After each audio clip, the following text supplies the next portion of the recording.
আচ্ছা, মনে করেন আপনি একজন বাবা, আপনার সন্তান পৃথিবীতে আসবে।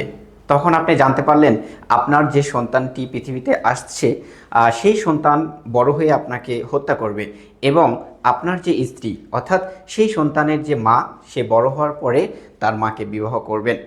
এই সত্য জানার পরে আপনি কি করবেন তখন? সেই সন্তানকে কি আপনি বাঁচিয়ে রাখবেন, না তাকে হচ্ছে যে আপনি মেরে ফেলার জন্য পদক্ষেপ নেবেন? অবশ্যই যেটা আপনার জন্য ক্ষতিকর নয় সেটাই করবেন। ঠিক এমনটাই হয়েছিল ইডিপাস রেক্স এই নাটকটাতে। অর্থাৎ রাজা লায়াস এবং রানী জোকাস্টা যখন ভবিষ্যৎবাণী জানতে পেরেছিল যে তাদের সন্তান বড় হয়ে তার বাবাকে হত্যা করবে এবং তার মাকে বিবাহ করবে, এই সত্য জানার পরে সেই নবজাতক শিশুটাকে কিন্তু তারা মেরে ফেলার চেষ্টা করেছিল। এই হচ্ছে বিষয়। আমি শিহাবুর রহমান আজকে আপনাদের সাথে শেয়ার করব ইডিপাস রেক্স এই বিখ্যাত নাটকটি। চলেন তাহলে আমরা দেখি। স্ক্রিনে দেখতেই পাচ্ছেন আজকে আমাদের আলোচনার টপিক হচ্ছে ইডিপাস রেক্স। ওকে, আচ্ছা, তাহলে আজকে আমাদের যে আলোচনা এখানে যেটা থাকছে, আমরা ডিটেলসে এই টেক্সটটাকে অ্যানালাইসিস করব। অর্থাৎ আমরা পুরো গল্পটাকে সুন্দরভাবে আপনাদের সামনে তুলে ধরব, যাতে আপনারা ইজিলি সহজে এটা বুঝতে পারেন। আচ্ছা, প্রথমে আমরা দেখব রাইটার বায়ো। দ্যাট মিন্স এখানে আমাদের হচ্ছে যে এই নাটকটা যে লিখেছে, অর্থাৎ নাটকটা লিখেছে কে? নাটকটা লিখেছিল সফোক্লিস। অর্থাৎ এই যে সফোক্লিস, এর যে লাইফ ডিউরেশন সেটা আমাদেরকে একটু জানতে হবে। এর কারণ হচ্ছে আপনারা যখন কোশ্চিন লিখবেন, কোশ্চিন লেখার সময় রাইটারের লাইফ ডিউরেশনটা মাস্ট বি তুলে ধরবেন। এখানে আমরা দেখছি যে সফোক্লিস সে মূলত 496 থেকে 406 খ্রিস্টপূর্বাব্দ পর্যন্ত বেঁচে ছিলেন।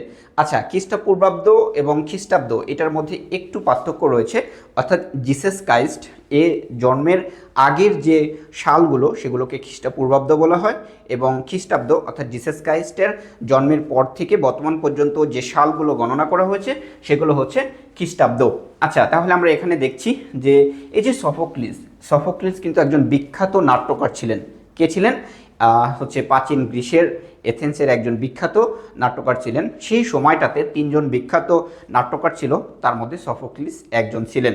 আচ্ছা, সফোক্লিস ইডিপাস রেক্স এই নাটকটা লিখেছিলেন। এর পাশাপাশি তিনি আরও কিন্তু বিখ্যাত বিখ্যাত নাটক লিখেছিলেন। তার জীবন দশায় সে মূলত 100টির বেশি নাটক লিখেছিল, কিন্তু বর্তমান সময়টাতে তার মূলত 60টি নাটক টিকে আছে। তার মধ্যে সবচেয়ে বিখ্যাত হচ্ছে অ্যান্টিগন, ইডিপাস রেক্স।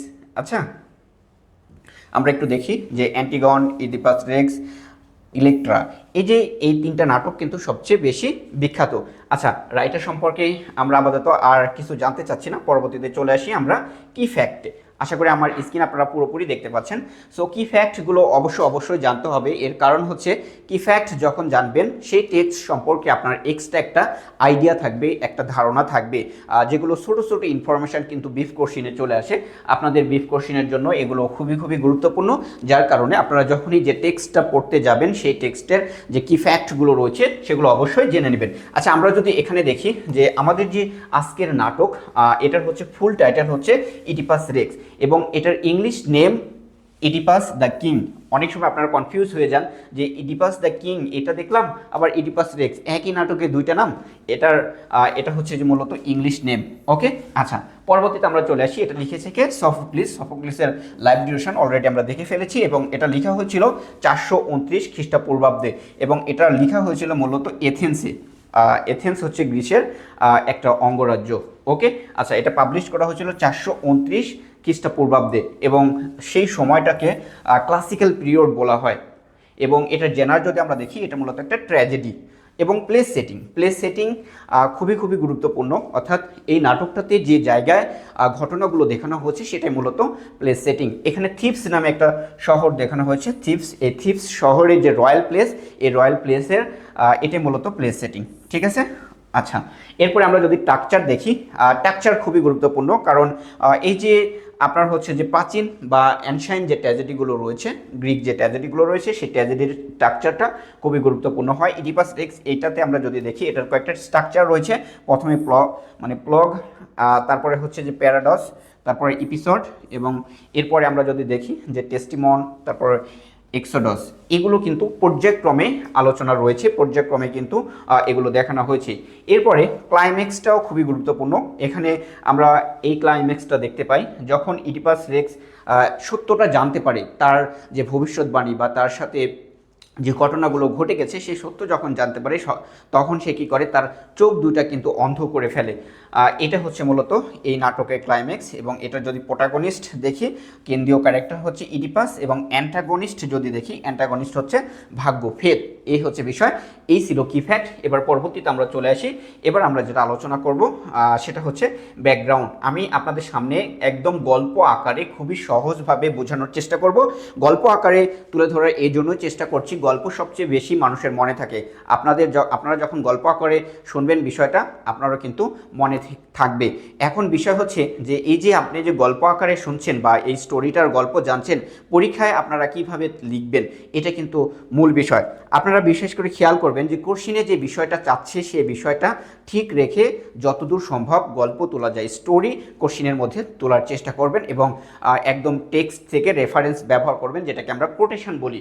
ওকে, সো এই ব্যাকগ্রাউন্ডটা আমাদেরকে অবশ্যই জানতে হবে। ব্যাকগ্রাউন্ড জানলে ইনশাআল্লাহ এটা হচ্ছে যে আপনাদের কাছে আরও ইজি হয়ে যাবে। ব্যাকগ্রাউন্ডটা আমি বলি যে দেখেন, যে ইডিপাস রেক্স, এই যে নাটকটা, এই নাটক প্রাচীন গ্রীসে একটা প্রচলিত ধারণা ছিল, যে ধারণাকে সফোক্লিস মূলত নাটকের রূপ দিয়েছিল। সেই ধারণাটা হচ্ছে মিথোলজিক্যাল একটা ধারণা। এবং এখানে একটা ভবিষ্যৎবাণী ছিল, অরাকলের একটা ভবিষ্যৎবাণী ছিল, যে দেবতা অ্যাপোলো সে একটা ভবিষ্যৎবাণী করেছিল থিপস রাজ্যের যে রাজা এবং রানী, এই রাজা রানী সম্পর্কে। তো থিপস রাজ্যের রাজা ছিল কিং লায়াস, এবং রানী ছিল জোকাস্টা। তাদের যখন সন্তান এই পৃথিবীতে আসবে সেই সময়ে অরাকল থেকে একটা ভবিষ্যৎবাণী করা হয়েছিল। সেই ভবিষ্যৎবাণীর ওপরে ভিত্তি করে মূলত এই নাটকটা লেখা হয়েছে। আর সেই সময়টাতে, সেই অ্যানশিয়েন্ট টাইমে মূলত অরাকল থেকে দেবতারা ভবিষ্যৎবাণী মানুষের উদ্দেশ্যে পাঠাতো, এবং সেই ভবিষ্যৎবাণী কিন্তু মানুষরা শুনতে পেত। এই সিস্টেমটা কিন্তু তখন ছিল। এই হচ্ছে বিষয়। তো এই যে আমরা যেটা দেখছি এই নাটকটাতে, রানী জোকাস্টা এবং রাজা লায়াস, এদের পরে যে ভবিষ্যৎবাণীটা অরাকল থেকে করা হয়েছিল সেটা হচ্ছে তাদের সন্তান জন্মের পরে, সেই সন্তান যখন বড় হবে, সন্তান বড় হওয়ার পরে তার নিজের বাবাকে সে হত্যা করবে এবং তার নিজের মাকে বিবাহ করবে। এই ভবিষ্যৎবাণী যখন রাজা এবং রানী শুনলো, তখন তারা চাইলো যে তাদের সন্তানকে তারা আর জীবিত রাখবে না, জন্মের পরে একে মেরে ফেলবে। এটা কিন্তু তারা সিদ্ধান্ত নিল। এই হচ্ছে বিষয়। পরবর্তীতে আমরা যেটা দেখি যে সন্তান জন্মের পরে, রয়্যাল প্লেসে সন্তান জন্মগ্রহণ করেছে, জন্মের পরে তার বাবা লায়াস কি করছে, সেই সন্তানের পায়ে একটা রশ্মি দিয়ে বেঁধে সুন্দরভাবে সে তাকে মেরে ফেলার জন্য, নিজ হাতে মারতে পারছে না নিজের সন্তান, তার জন্য সে কী করলো, একটা শেপার্ড, একটা রাখালকে দিল, দিয়ে বললো যে পাথরের উপর রেখে একে মেরে ফেলো। আচ্ছা, এখান থেকে আমরা আরও একটা বিষয় দেখতে পাই, সেই রাখালের মনে কিন্তু খুবই সেই সন্তানের প্রতি মায়া জন্মে, যার কারণে সে কিন্তু সেই সন্তানটাকে মারতে পারে না। সে কি করে, যে আরও একটা রাজ্য, সে রাজ্যের একজন শেপার্ড তার কাছে সেই সন্তানকে দিয়ে দেয়, এবং সে তার রাজ্যের রাজা রানীকে সেই সন্তান নিয়ে যায় দেয়, এবং সেখানে সে মূলত বড় হয়। এগুলো পরবর্তীতে আমরা আরও আলোচনায় আসবো। এটা হচ্ছে বিষয়। তো এই যে ব্যাকগ্রাউন্ডটা, এখান থেকে আমরা যেটা দেখতে পেলাম, অর্থাৎ যে এখানে এদের যে ভাগ্য, ইডিপাসের যে ভাগ্য, এই ইডিপাসের ভাগ্য কিন্তু পূর্ব নির্ধারিত। আগেই দেবতারা সেটাকে কি করেছে, নির্ধারণ করে দিয়েছে, ফিক্সড করে দিয়েছে, যে এই ইডিপাস যখন সে বড় হবে সে তার বাবাকে হত্যা করবে। তাহলে দেখেন, এখানে মানুষের কিন্তু মানে কোনো হাত নাই, দেবতাদের কিন্তু হাত রয়েছে। দ্যাট মিন্স ভাগ্যের যে একটা প্রভাব, এই প্রভাব কিন্তু এই নাটকের মধ্যে রয়েছে। এটা আমাদের ব্যাকগ্রাউন্ড ছিল। পরবর্তীতে আমরা এখানে মিথোলজিক্যাল যে স্টোরি রয়েছে এই গল্পতে, এই মিথোলজিক্যাল স্টোরি অবশ্যই জানবো। মিথোলজিক্যাল স্টোরি আমাদেরকে জানতে হবে, এবং এই যে নাটকটা, এই নাটক কিন্তু মিথোলজি গল্পের ওপরে বেস করে লেখা হয়েছে। সো মিথোলজিক্যাল গল্প যদি আমরা দেখি, তাহলে আমরা এখানে দেখতে পাচ্ছি, দেখেন যে আমি একটু হাইলাইট করি আপনাদের সামনে যে মিথোলজিক্যাল গল্পর মধ্যে যেটা পড়ে তার সন্তান সম্পর্কে, দ্যাট মিনস ইডিপাস সম্পর্কে যে ভবিষ্যৎবাণী করেছিল সেই ভবিষ্যৎবাণীটা একদম সরাসরি মিথোলজি বেস ছিল, মিথোলজির গল্পের সাথে কিন্তু মিলে যায়। এখানে আরও মিথোলজিক্যাল স্টোরি রয়েছে। আমরা দেখব যে থিপস যে শহরটা, এই শহরে মূলত হচ্ছে যে একটা দৈত্য বলা চলে, স্ফিংস। তো এটা হচ্ছে যে দেখতে এমন, আমি যদি আপনাদেরকে একটু দেখাই যে এদের সামনের অংশটা নারীর চেহারা ছিল এবং পিছনের অংশটা এটা হচ্ছে একটা সিংহের মতো ছিল। তো এরা এই দৈত্যটা কি করেছিল, এই থিপস এই রাজ্যটাকে হচ্ছে যে পুরো রাজ্যটাকে কিন্তু ঘিরে রেখেছিল এবং এই রাজ্যের মধ্যে যখনই কেউ প্রবেশ করত তাকে তারা একটা ধাঁধা ধরতো। ঠিক আছে, সেই ধাঁধাটা এমন ছিল যে সেই ধাঁধার বা উত্তর যদি কেউ না দিতে পারতো তাহলে তারা তাকে হত্যা করে ফেলতো।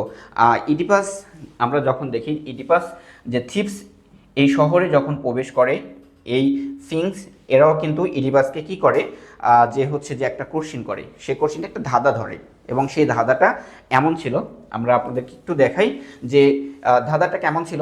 দেখেন, the what walks on 4 leg in the morning, 2 legs at noon এবং 3 legs ইন দ্য ইভিনিং। অর্থাৎ এমন কোন জিনিস যে সকালে 4 পায়ে হাঁটে, কয় পায়ে, সকালে 4 পায়ে হাঁটে, দুপুরে 2 পায়ে হাঁটে এবং বিকেলে 3 পায়ে হাঁটে।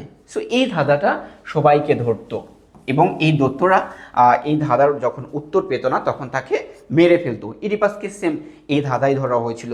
ইডিপাস কিন্তু এক চান্সেই সুন্দরভাবে উত্তর দিয়ে দিয়েছিল এবং এটার উত্তর ছিল মানুষ। কারণ কি, আমরা যদি দেখি যে সকালে 4 পায়ে একটা শিশু, মানব শিশু যখন জন্মগ্রহণ করে, জন্মের পরে যে সময়টা, সে সময়টাকে সকাল ধরা হয়েছে, মর্নিং ধরা হয়েছে।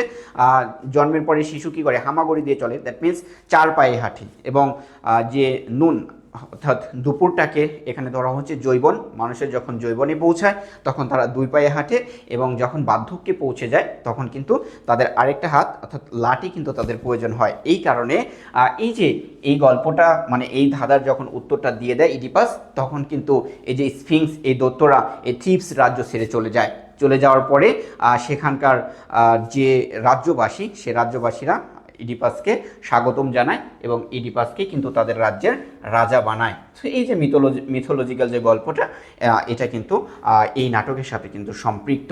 আচ্ছা, এই হচ্ছে বিষয়। এবার আমরা চলেন যে ক্যারেক্টারগুলো জেনে আসি। আমি আপনাদেরকে বলছি একটু ভিডিও যদি বড় হয়ে যায় আপনারা পুরোটা শেষ পর্যন্ত দেখবেন ইনশাআল্লাহ। আমি আপনাদেরকে নিশ্চয়তার সাথে বলছি এই ভিডিও, আজকের যে ক্লাসটা, এই ক্লাস পুরোটা দেখার পরে ইডিপাস রেক্স সম্পর্কে আপনাদের কোনো